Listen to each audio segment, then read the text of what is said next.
Bismillahirrahmanirrahim. Assalamualaikum warahmatullahi wabarakatuh. Anak-anakku kelas 5, bagaimana kabar kalian hari ini? Semoga baik-baik saja ya. Semoga kalian tetap sehat, tetap dalam lindungan Allah, dan yang penting tetap semangat dalam belajar. Untuk kesempatan kali ini kita akan belajar pelajaran Quran Hadis. Di buku salam udah ada, yaitu pada halaman 11 tentang surat At-Tin. Untuk kali ini kita nanti akan langsung belajar 2 bab, yaitu tentang surat At-Tin dan hukum mim sukun. Sekarang untuk surat At-Tinnya kalian bisa lihat di buku salam halaman 12. Ya, tentang surat At-Tin. Pastinya di kelas 5 ini kalian udah hafal dengan surat At-Tin. Oke, masih ingat semuanya tentang surat At-Tin? Bagaimana ayat pertamanya?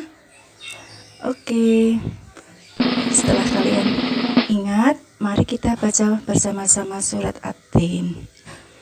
Bismillahirrahmanirrahim. Wattini wazzaitun, yaitu ayat pertamanya.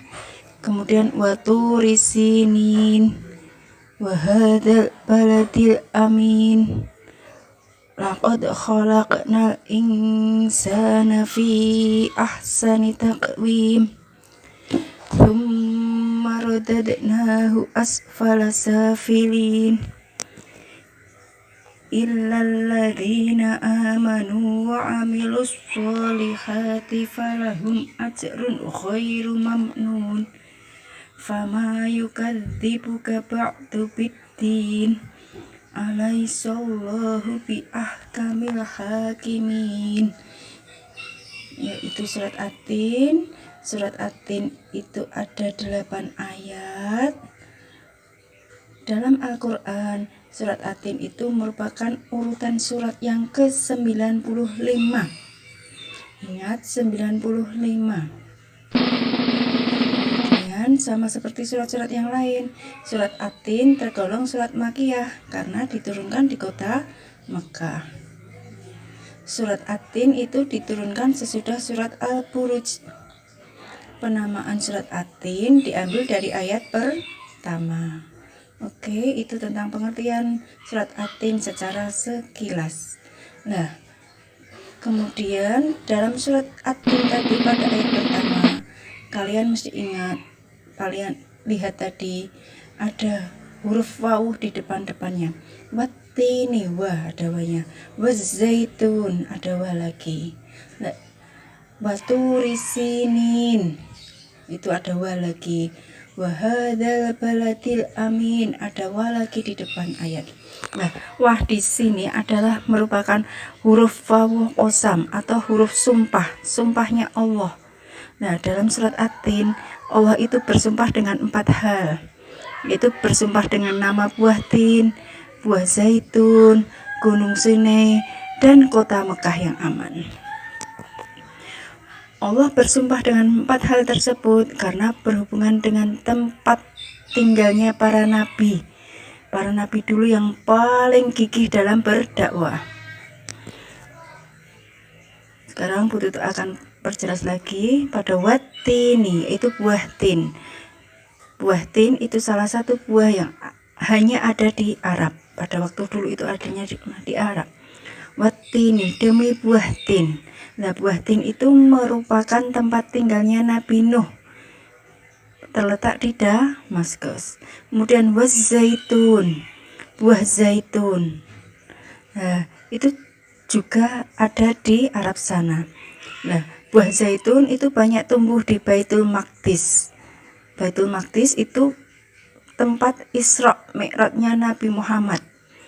Kalian kalau belajar SKI itu akan belajar tentang Isra Mi'raj, yaitu Nabi Muhammad menerima wahyu yang pertama kali dalam hal sholat. Kemudian Gunung Sinai. Gunung Sinai itu merupakan tempatnya Nabi Musa ketika menerima wahyu dari Allah. Kemudian kota Mekah yang aman ini. Nah, kota Mekah itu merupakan tempat dakwahnya Nabi Muhammad dalam menyiarkan agama Islam. Di kota Mekah itulah Nabi Muhammad pertama kali menyiarkan agama Islam, kemudian dibantu oleh istrinya dan as-sabiqunal awwalun. Itulah sekilas tentang surat At-Tin. Kemudian mengapa toh surat At-Tin itu diturunkan oleh Allah, atau sebab-sebab turunnya surat At-Tin, atau disingkat juga dengan asbabun nuzul surat At-Tin. Nah, asbabun nuzul surat At-Tin yaitu adanya pertanyaan dari para sahabat yang bertanya tentang balasan amalan bagi orang yang sudah pikun. Nah, orang pikun itu orang yang bagaimana? Biasanya orang pikun itu orang yang sudah tua, lansia, sudah tidak ingat dengan perbuatan-perbuatannya. Kemudian para sahabat bertanya, "Wahai Nabi, bagaimana amal bagi orang yang sudah pikun?" Kemudian langsung dijawab oleh Allah dengan diturunkannya surat At-Tin. Allah menjelaskan bahwa orang yang sudah pikun pahalanya tetap akan mengalir terus selama dia mau beriman, bertakwa, dan beramal saleh kepada sesama. Itulah asbabun surat At-Tin. Sekarang ringkasan surat At-Tin. Dalam surat At-Tin itu Allah bersumpah dengan 4 hal, yaitu tentang buah tin, buah zaitun, gunung Sinai, dan kota Mekah. Kemudian manusia diciptakan dalam bentuk yang paling sempurna dibandingkan dengan makhluk yang lain. Itu pada ayat 4. Laqad khalaqnal insana fi ahsani taqwim. Sungguh aku telah menciptakan manusia dalam bentuk yang sebaik-baiknya. Yaitu kita punya hidung untuk menghirup, punya 2 telinga untuk mendengar, punya mata di depan untuk melihat, dan melihatnya untuk yang di depan. Kemudian kita punya kaki untuk berjalan, punya 2 tangan. Nah, itulah yang paling beda lagi dengan makhluk, yaitu kita punya akal yang bisa untuk berpikir yang baik. Kemudian ringkasan surat At-Tin yang ketiga yaitu balasan bagi orang yang beriman dan beramal saleh, yaitu surga. Kemudian balasan bagi orang yang ingkar atau tidak mau mengerjakan perintah Allah, tempatnya besok paling rendah yaitu neraka. Kemudian yang paling penting lagi dalam surat At-Tin, kita harus ingat bahwa Allah itu merupakan hakim yang paling adil seadil-adilnya. Di dunia nggak ada hakim yang adil, tapi besok kita di akhirat ada Allah yang memberikan putusan amal kita dengan hal yang paling adil.